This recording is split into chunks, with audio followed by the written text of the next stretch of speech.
Good afternoon, everyone. I'll just hang on for a moment before starting.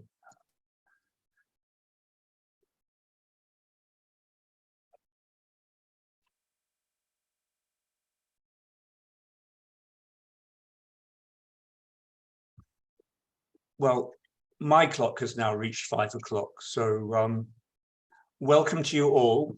Welcome to this seminar organized for Black History Month by the Birkbeck Institute for the Study of Anti-Semitism. I'm David Feldman. I'm the director of the Institute.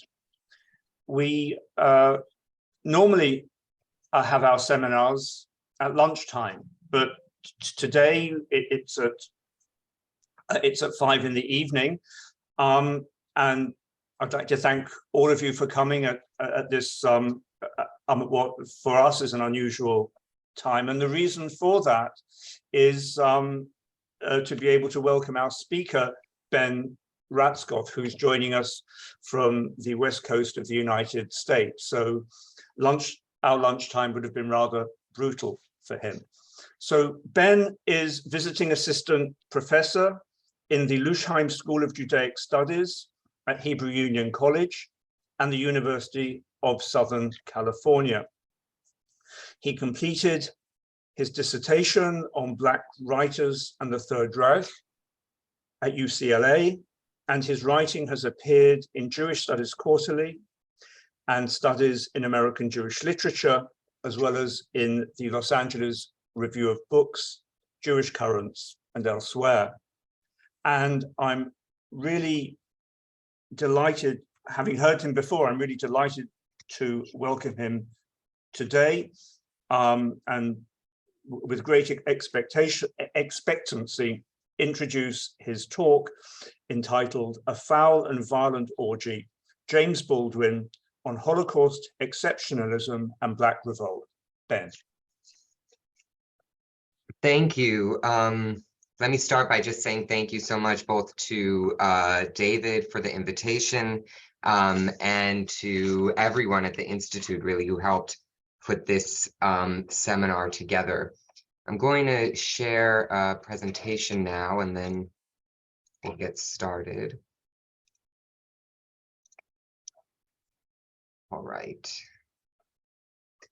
So my talk today is called A Foul and Violent Orgy, James Baldwin on Holocaust Exceptionalism and Black Revolt.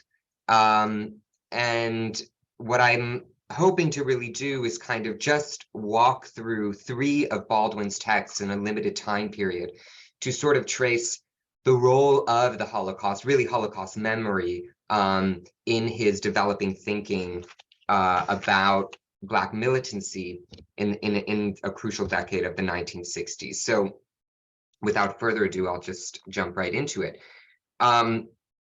2 of the most significant turning points in the development of Holocaust meta-narratives are undoubtedly the trial of Adolf Eichmann in Jerusalem in 1961, and of course the Historikerstreit elaborated in the German press in the mid-1980s. The Eichmann trial was designed by Israeli Attorney General Gideon Hausner and Prime Minister David Ben-Gurion to introduce the annihilation of the Jewish people to the world as a discrete event, broadcasting a carefully selected set of 111 dramatic testimonies into the homes of millions of global viewers. The Historikerstreit over 2 decades later saw public and often caustic debates play out in Germany over the uniqueness of the genocide of the Jews and the uses and political implications of so-called historical relativization. Linking these turning points was the growing rhetorical and methodological insistence on the Holocaust's exceptional status.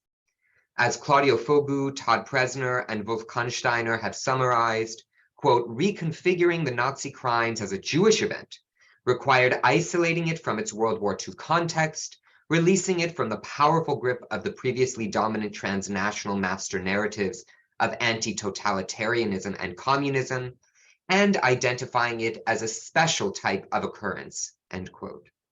They continue, quote, "The moral injunctions of Holocaust memories, such as never forget and especially never again, contain a comparative impetus and seem to symbolize the interconnectedness between the memory of the Holocaust and that of other genocides.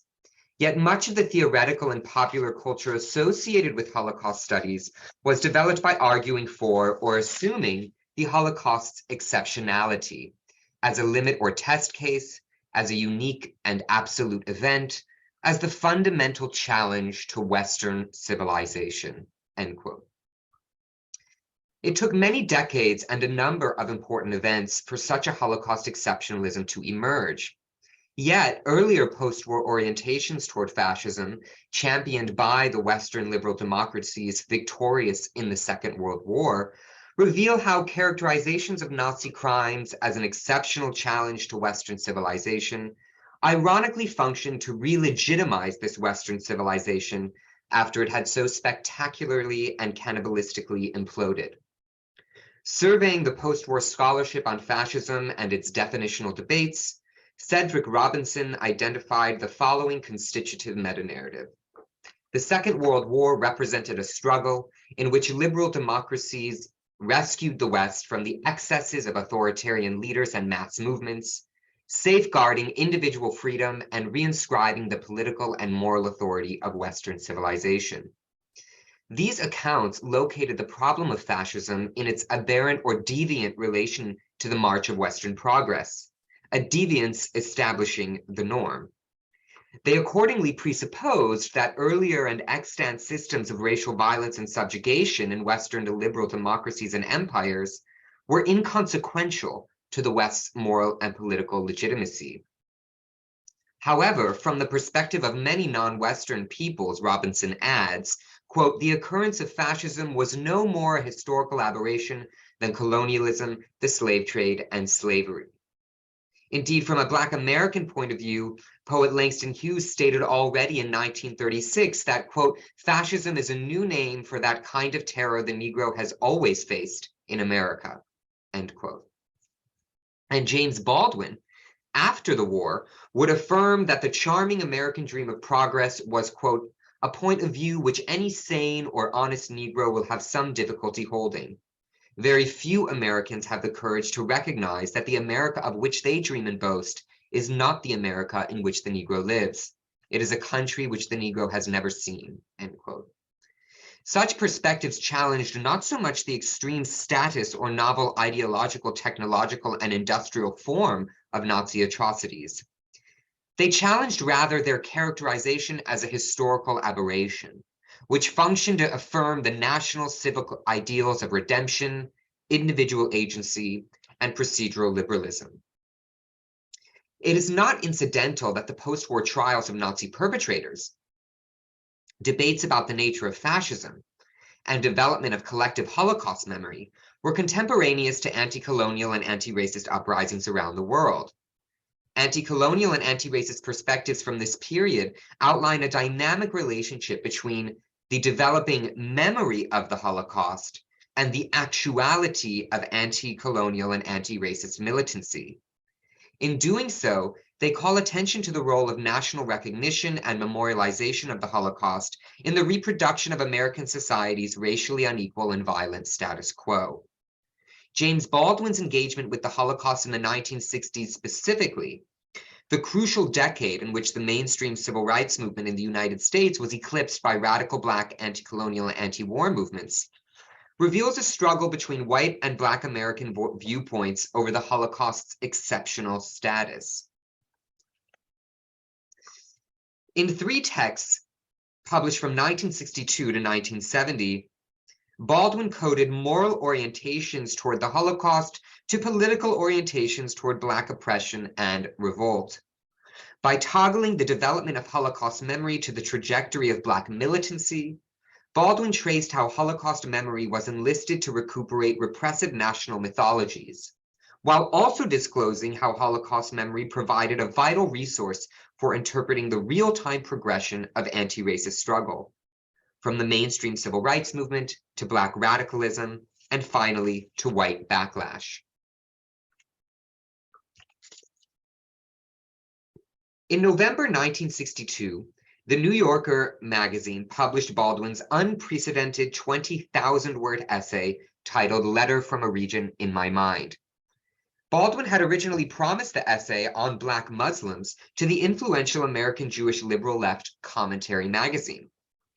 Given the increasing national notoriety of the Nation of Islam and Malcolm X in particular, Baldwin was to offer his own reflection and analysis of what appeared as a burgeoning radical alternative to the nonviolence and integrationism of the mainstream civil rights movement.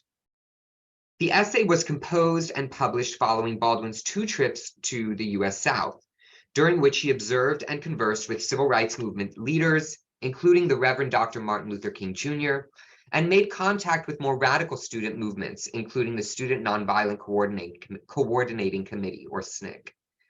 The federal government was preaching incremental reform and recommending patience, while organized white people in Birmingham and Montgomery, Alabama, brutally bludgeoned anti-segregation activists.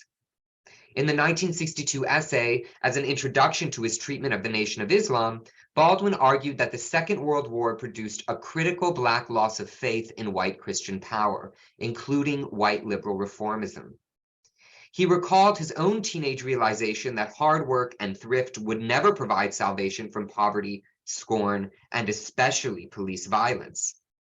What Baldwin labeled the, quote, Puritan Yankee equation of virtue with well-being, end quote, the American dream's mythological promise of economic uplift in exchange for individual tenacity and self-improvement, appeared hopelessly fraudulent when viewed from the occupied territory that was Harlem. Similarly, other myths of the white majority, myths of Western civilized reason and Christian love, were found morally bankrupt from the standpoint of Black American experience. The experience of racial inequality and violence made evident the contradictions inherent to any white, Christian, or Western claim to moral superiority. And the moral ideologies preached by the powerful imprisoned the oppressed in part by disabling their militant revolt. Baldwin wrote, quote, "The Negro's experience of the white world cannot possibly create in him any respect for the standards by which the white world claims to live. His own condition is overwhelming proof that white people do not live by these standards. White people had no moral ground on which to stand. They had the judges, the juries, the shotguns, the law, in a word, power. And those virtues preached but not practiced by the white world were merely another means of holding Negroes in subjection," end quote.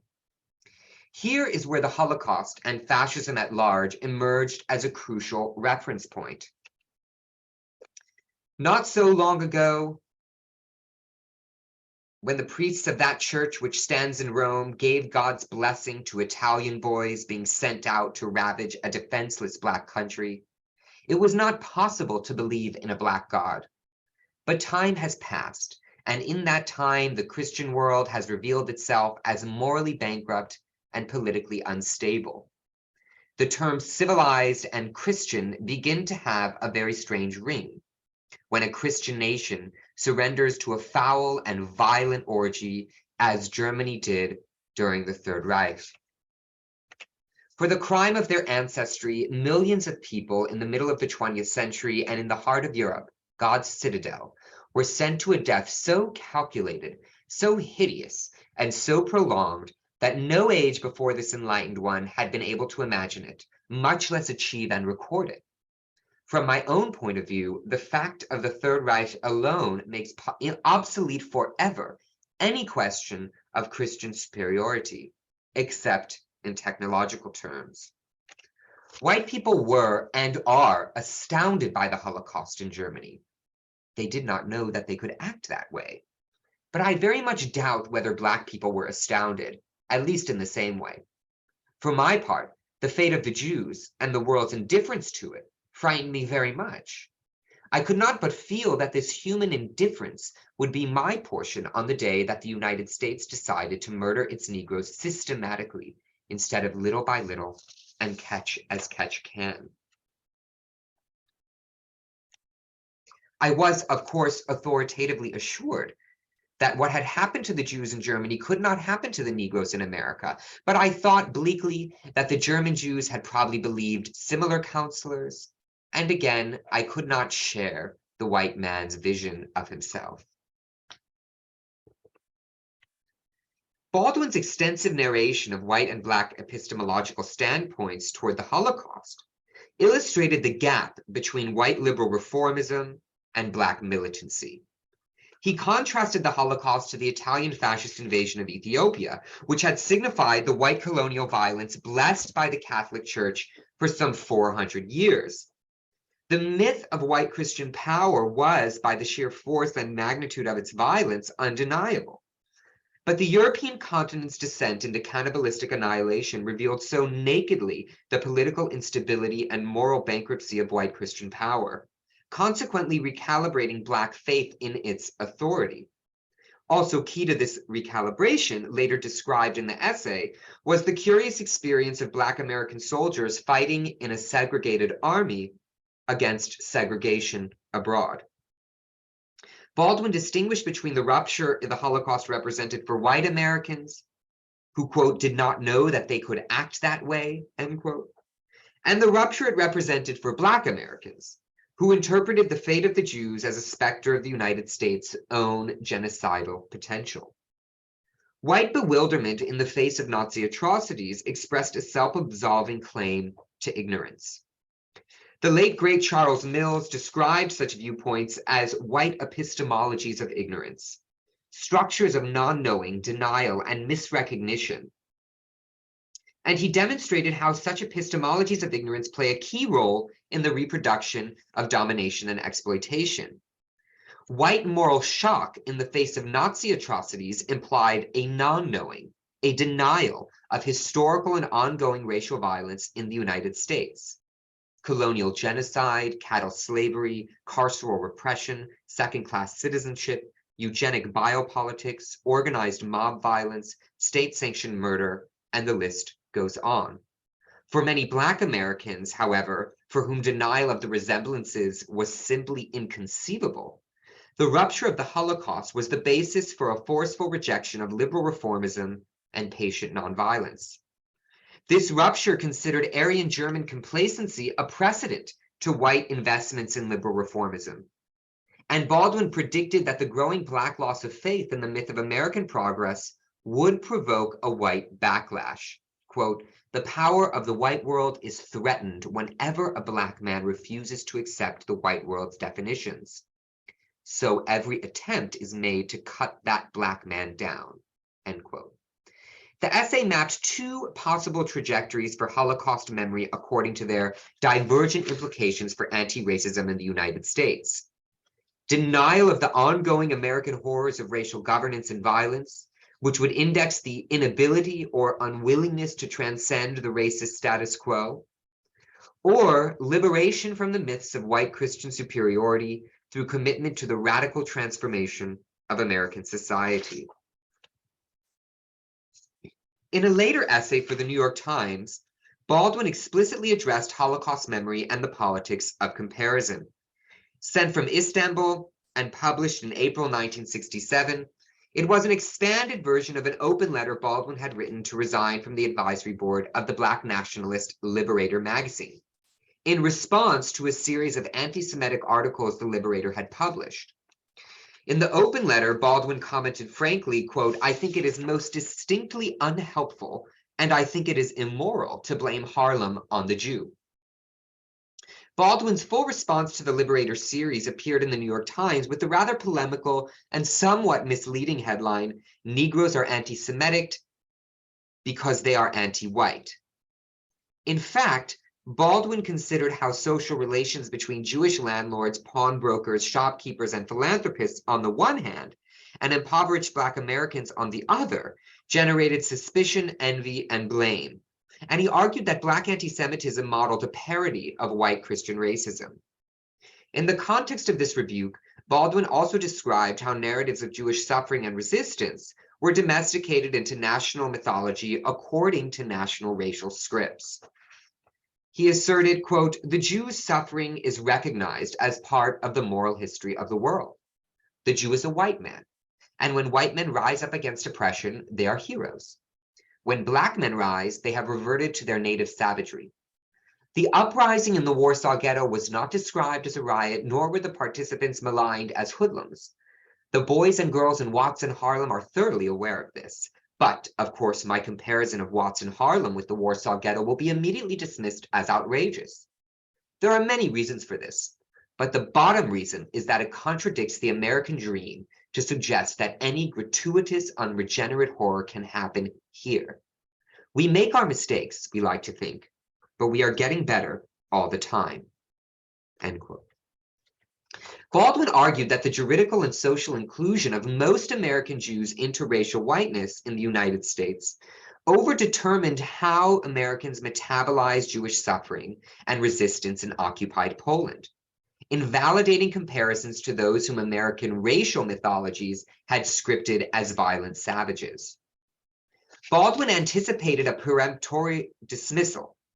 My comparison of Watts and Harlem with the Warsaw Ghetto will be immediately dismissed as outrageous. For in addition to the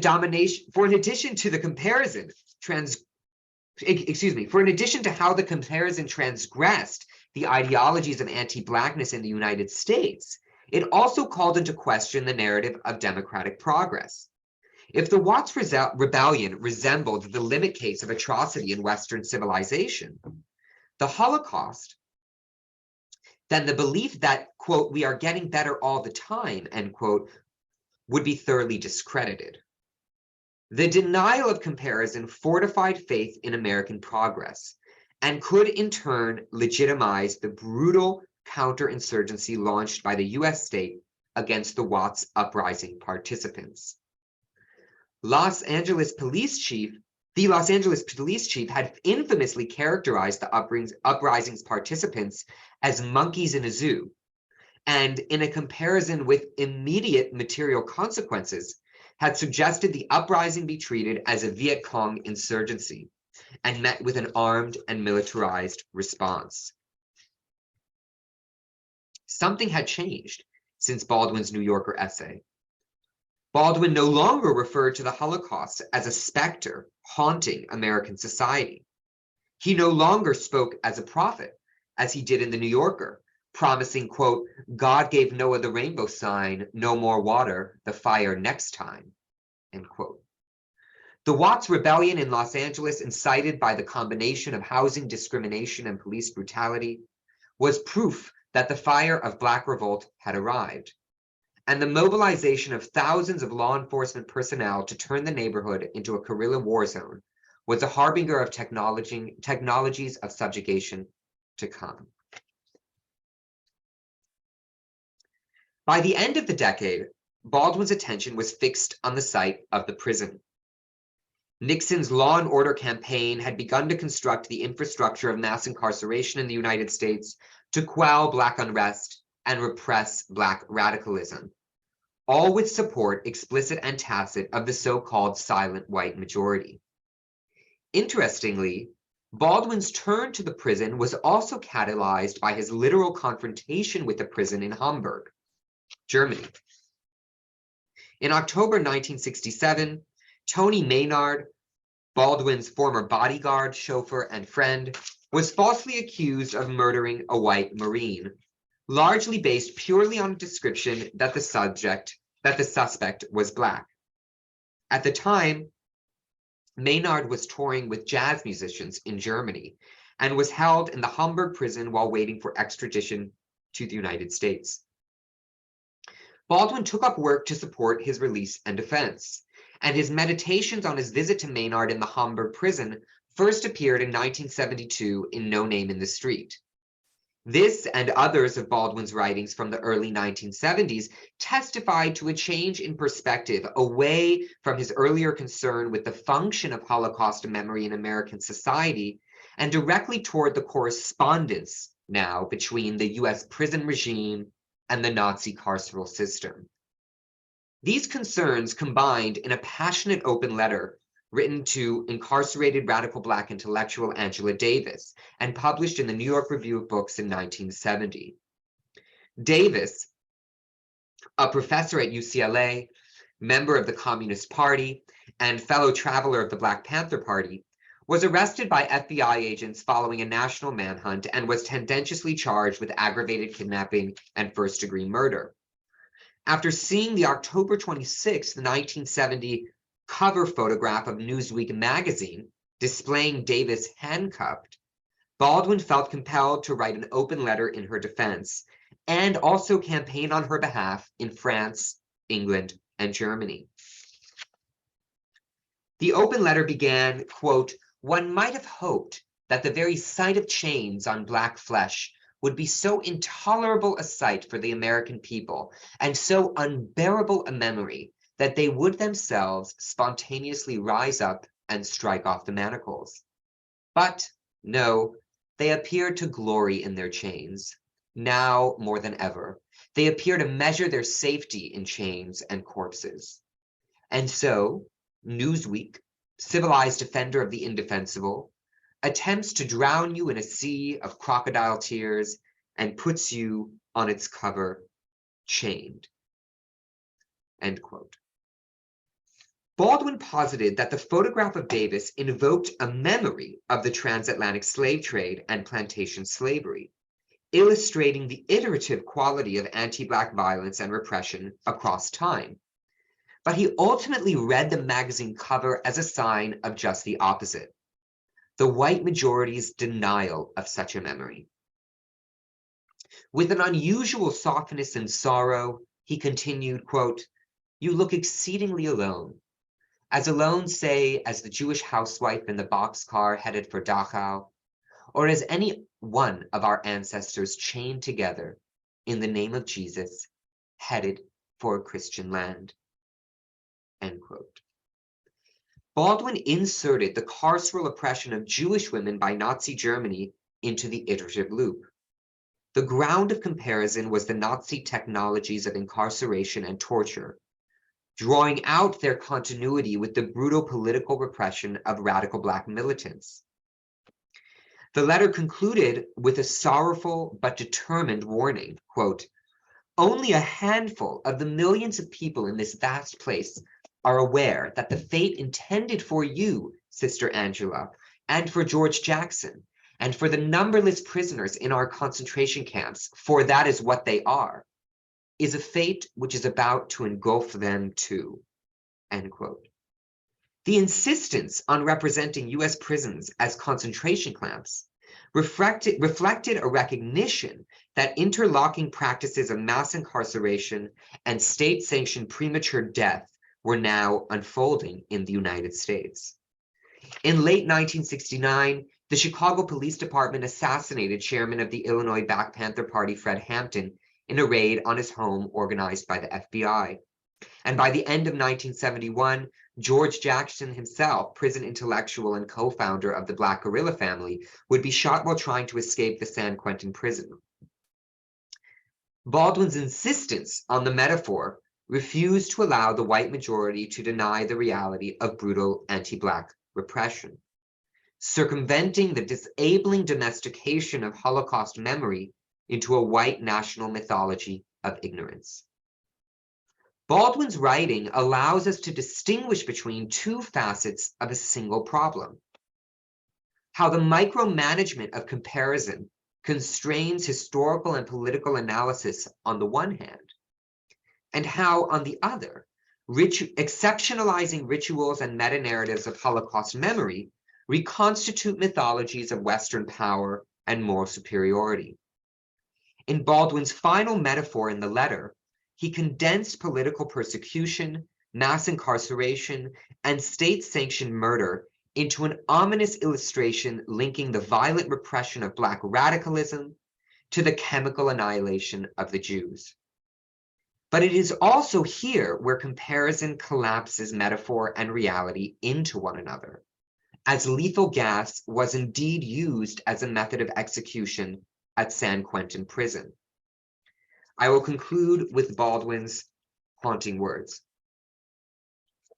"We know that we, the Blacks, and not only we, the Blacks, have been and are the victims of a system whose only fuel is greed, whose only God is profit.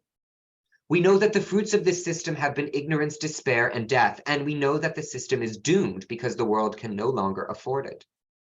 And we know that for the perpetuation of this system, we have all been mercilessly brutalized and have been told nothing but lies, lies about ourselves and our kinsmen and our past, and about love, life, and death, so that both soul and body have been bound in hell. If we know, then we must fight for your life as though it were our own, which it is, and render impassable with our bodies the corridor to the gas chamber. For if they take you in the morning, they will be coming for us that night. Therefore, peace. Thank you.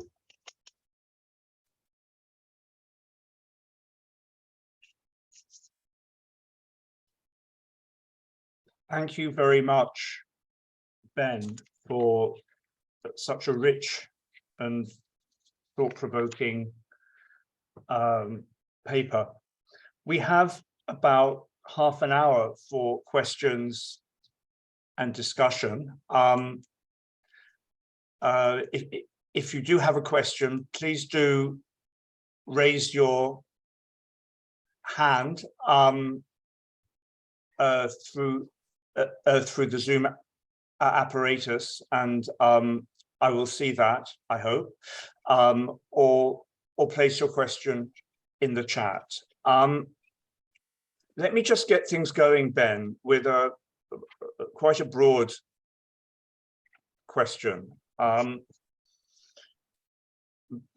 it's certainly one of the questions that your paper left in my mind, which is, it seems to me that the theme that comes through your discussion of Baldwin's writings is his repeated attempts to enlist, and I don't mean that in an opportunist way, but so it might be the wrong word, but let's just use it for now, to enlist a Jewish suffering for Black militancy, and to do so in a way which is not opportunist, but saw the distinctions between the two, but sought to point to a commonality, as in that image of Angela Davis and the Jewish woman in the box car. So one of the questions which you didn't have time to address, but which occurs, is how did different constituencies, how did different audiences respond to this? You know, the success or otherwise of Baldwin's arguments didn't only depend on his intellectual and rhetorical force, it depended on others.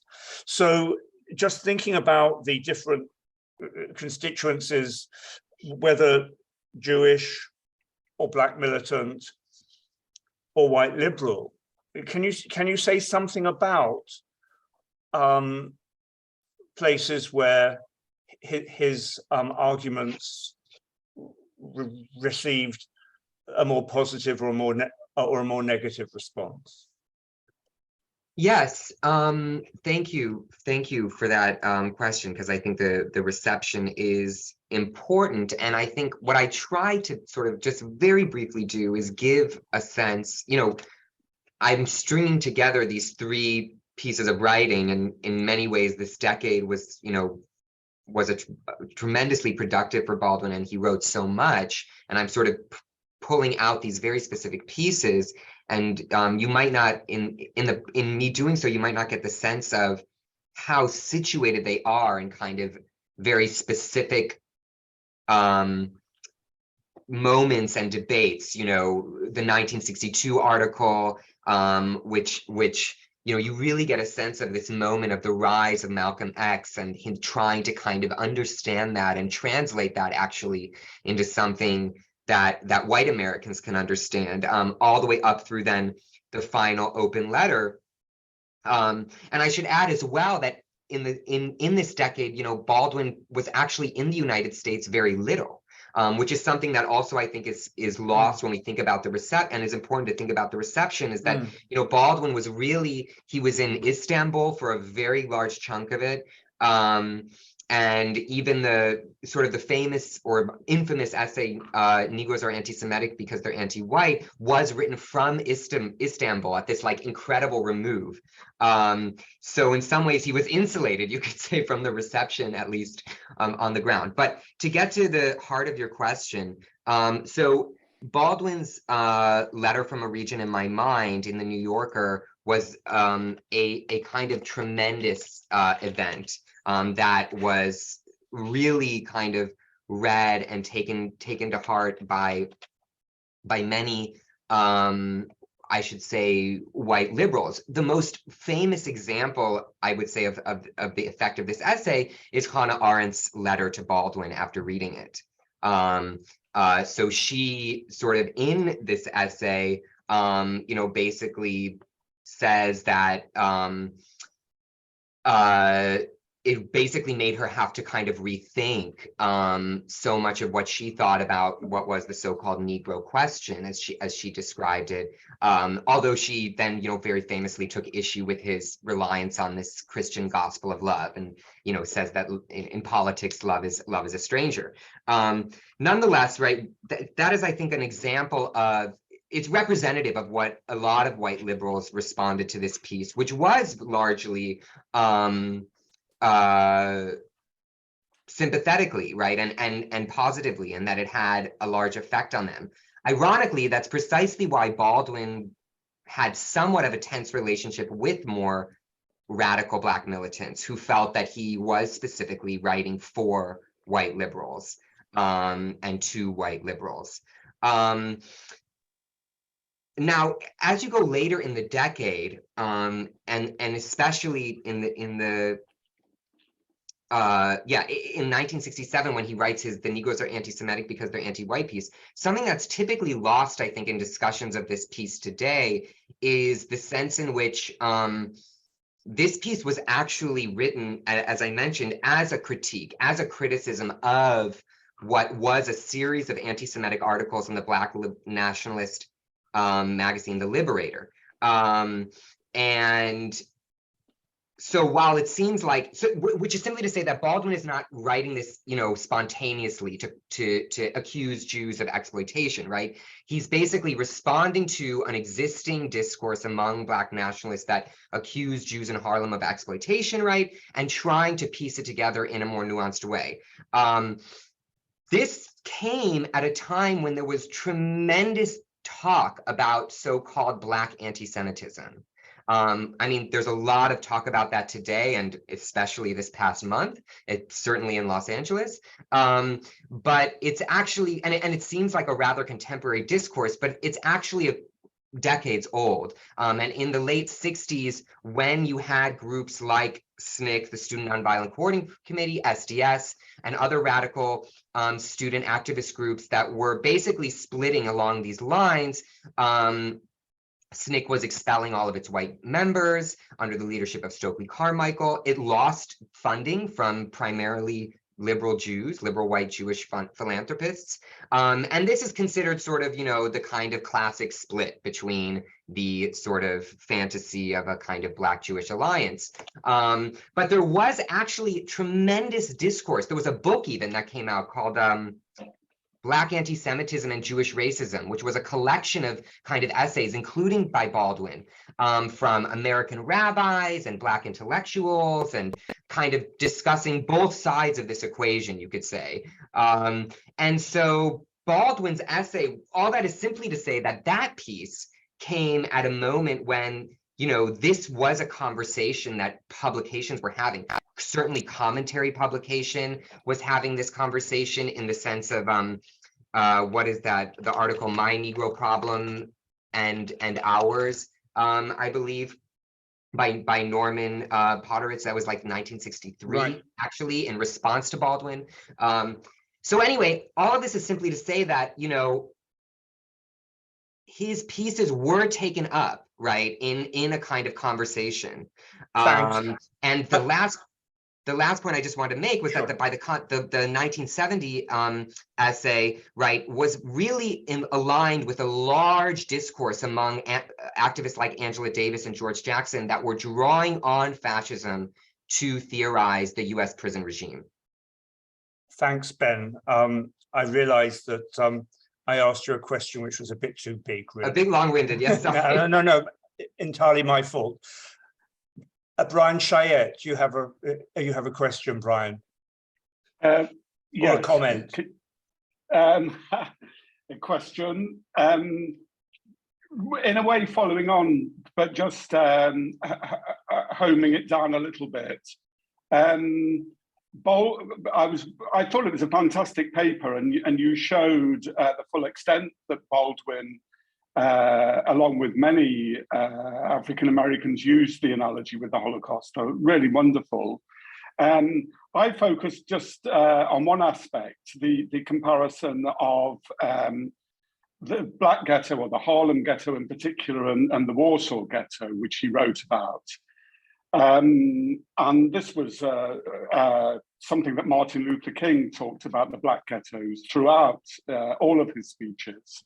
So the word ghetto, rightly, was very much a way of thinking of Blacks being confined to Northern American cities.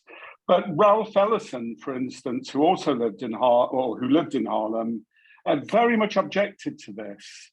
And I just wondered if there were kind of more mainstream objections to this analogy. I think Ellison felt, one, it was just wrong, factually incorrect, that Blacks could leave Harlem and work in New York. But also, I think there was a sense in which it was taking away from African American their own experience and history. So I just wondered if you had any comments on that.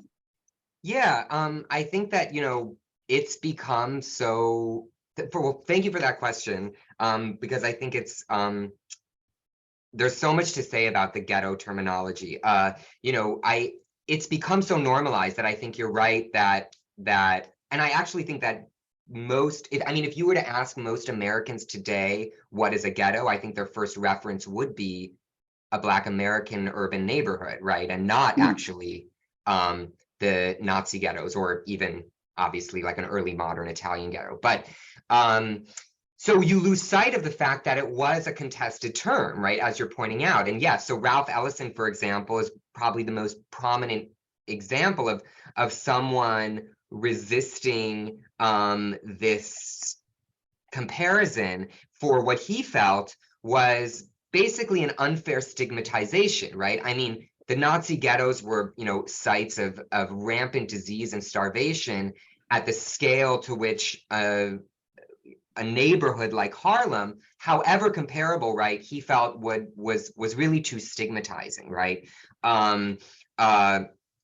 And it drew on this sort of history of total atrocity, right, to characterize what were for him ultimately, neighborhoods of vibrance, right, and life. And I think that this, you're making me actually, do I hear? Yeah, actually, I'm not being paid to do this, but this book by Mitchell Dunier, Ghetto, is actually quite an interesting kind of connection to your question, because what he sort of does in this book is he traces how Black sociologists in the 1950s were sort of taking on this Nazi term ghetto. And it was actually quite problematic, because the Nazi use of the term ghetto was in itself inaccurate and a PR scheme, right? To sort of normalize what they were doing as, oh, this is just something that's gone on in Europe for 500 years, right? When in fact, the Venetian ghetto was nothing like Warsaw or Lodz or wherever you may have it, right? And so there's an interesting way in which the Nazi misrepresentation is actually what gets taken up by Black American sociologists. But I would say on the whole, Jewish communities at least, and I think that this is something that's interesting. Here, I'll just write in the chat really quickly the name of the author, Mitchell Dunier. that the Jewish communities, and this is, I think, one of the maybe largest differences between we see from institutional Jewish communities today, were incredibly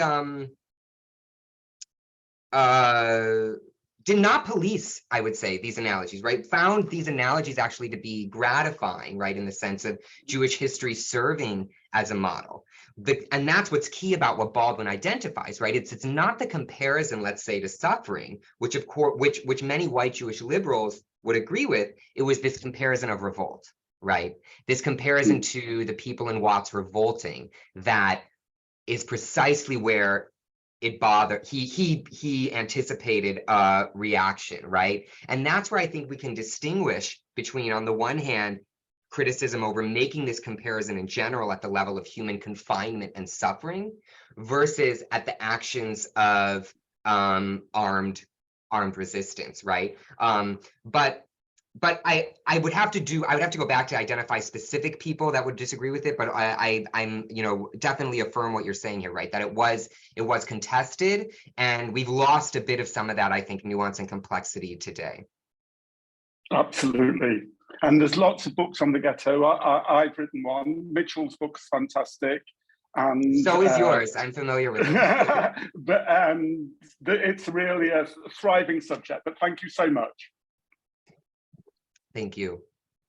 Thank you, Brian. Thank you, Ben. And I can now stop my tapping in the chat, but also Brian Chayette has written an excellent introduction to the ghetto.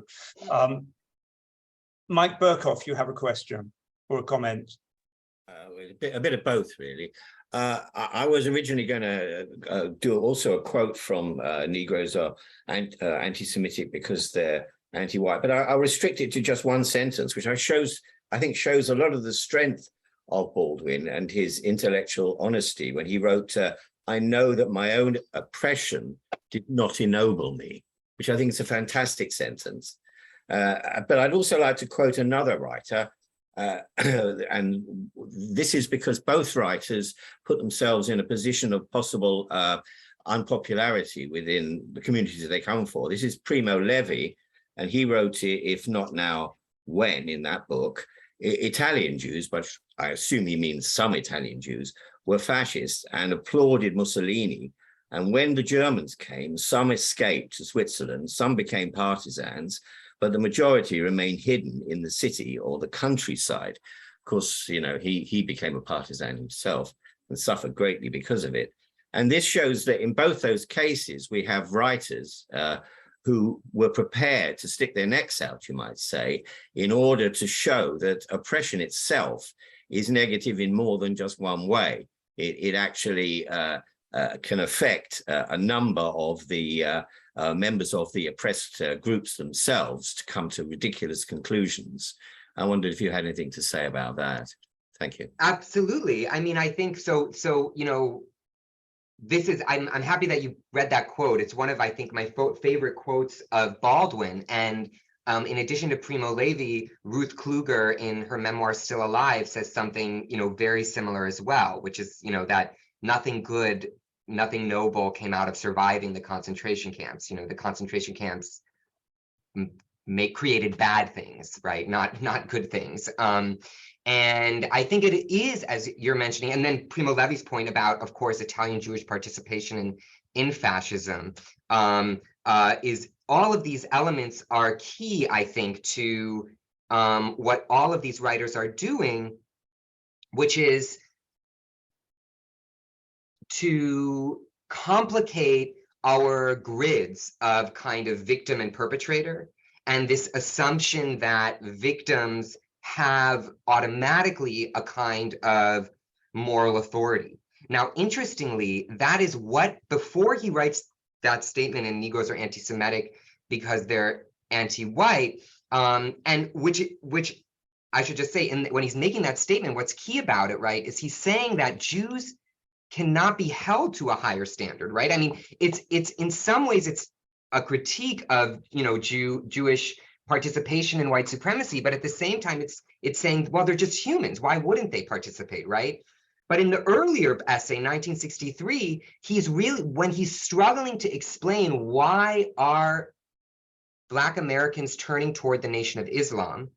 And the bulk of that essay describes his meeting with the Honorable Elijah Muhammad, leader of the Nation of Islam at the time in Chicago, right? It really has to do with, interestingly, right, the Holocaust. And this is the connection between that quote that you read and the Primo Levi statement, right?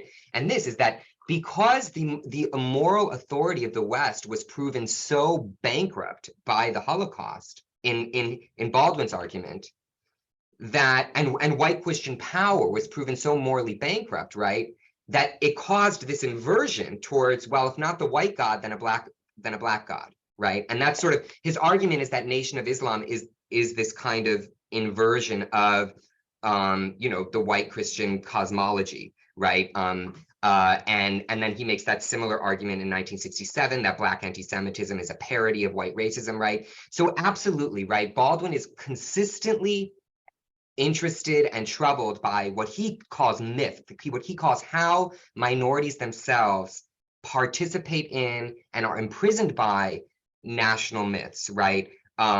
He wasn't so much interested in kind of that absolute outsider, let's say like Richard Wright was interested in Bigger Thomas, who was so unimprisoned by the myths to a certain degree, but he was interested in that almost figure who gives in to American mythology, or in the Jewish case, right, in Italy, fascist mythology, let's say, right, and participates in it. And I think that for us today and the political landscape we're facing, it's crucial, right, for us to take that insight to heart and realize how complicated the political and complex the political terrain is, and not to assume that identity alone or an experience of victimhood alone can predetermine a kind of political orientation.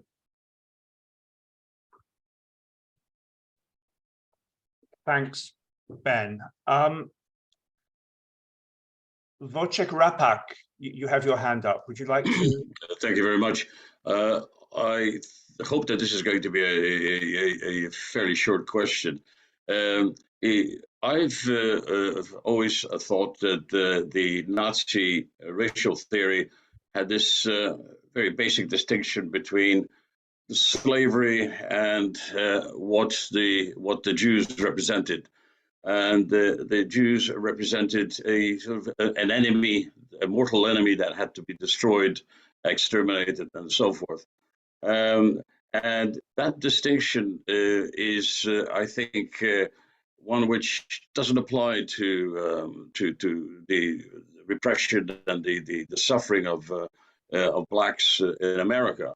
I can go on further on it, but I just wonder if you have any comments on that. I mean, they're basically the Jews. I'm thinking of Friedlander referring to them as a metaphysical enemy in Nazi ideology, which has to be destroyed because it will destroy civilization and so forth. I mean, that doesn't seem to apply to America.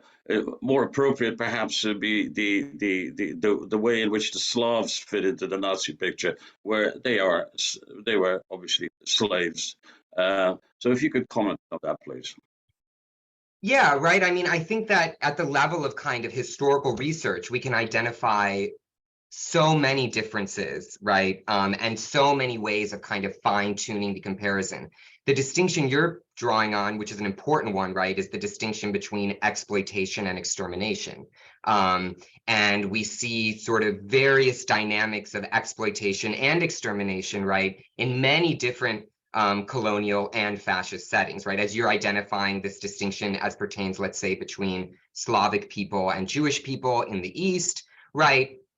We can think of indigenous people versus enslaved African people in the United States, et cetera. And this question around, right, does that really, does historically it really fit? I will say, additionally, right, I think it's useful to distinguish between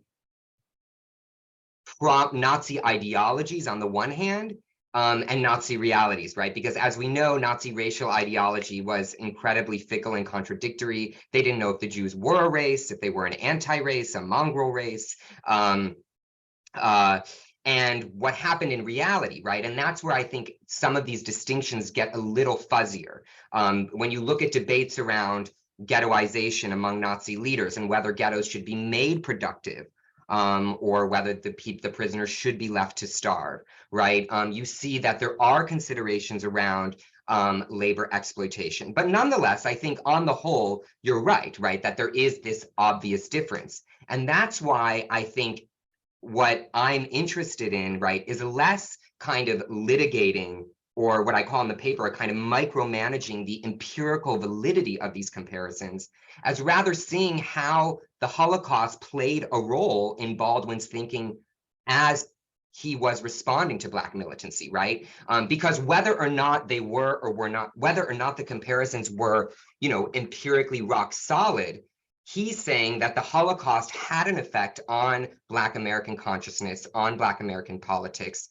And I think certainly whether or not people are, confined for the purposes of extermination, and I'll say, I think it gets a little complicated in the 70s with the rise of mass incarceration and the war on drugs, and it tilts, I think, much more towards premature death in the United States. But nonetheless, right, I think that at the level of suffering, at the level of experiencing racial violence, right, that kind of general level, we can nonetheless say that we can nonetheless identify why Baldwin drew these obvious comparisons, right? Because remember, what he's focused on is not so much saying Warsaw and Watts are the same, but actually saying that the way that white Americans are responding to revolt in Warsaw or revolt in Watts is not the same, right? He's identifying that difference. And the fact that the prisoners in Warsaw were intended to be exterminated at Treblinka, let's say, and those arrested at in Watts were intended for an American prison where they would probably be forced into labor, etc., right, is an important difference, but one that I think doesn't necessarily change Baldwin's argument about the reactions to revolt, right? I mean, because then you'd have to get into hierarchies around, well, which is worse, these kinds of ridiculous moral hierarchies around, well, is it worse to be exploited or exterminate or something? And that's kind of grotesque. So I think that the distinction is extremely relevant, right? And that's why getting away from litigating it and focusing on Holocaust memory, regardless of the empirical validity of the comparison, right, is what I was really interested in Baldwin's work.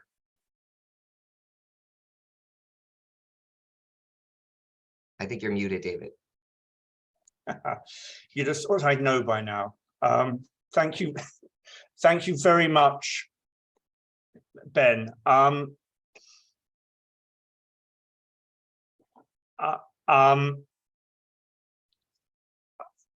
Unfortunately, we're almost out of time, and we have to have for other reasons, we have to have a sort of a hard stop today. So I think we'll have to end the discussion there. But I'd like to thank everyone for coming along to this seminar at this, or the more so because it's not at our usual time, to thank those who asked questions and made comments, and above all, I'd like to thank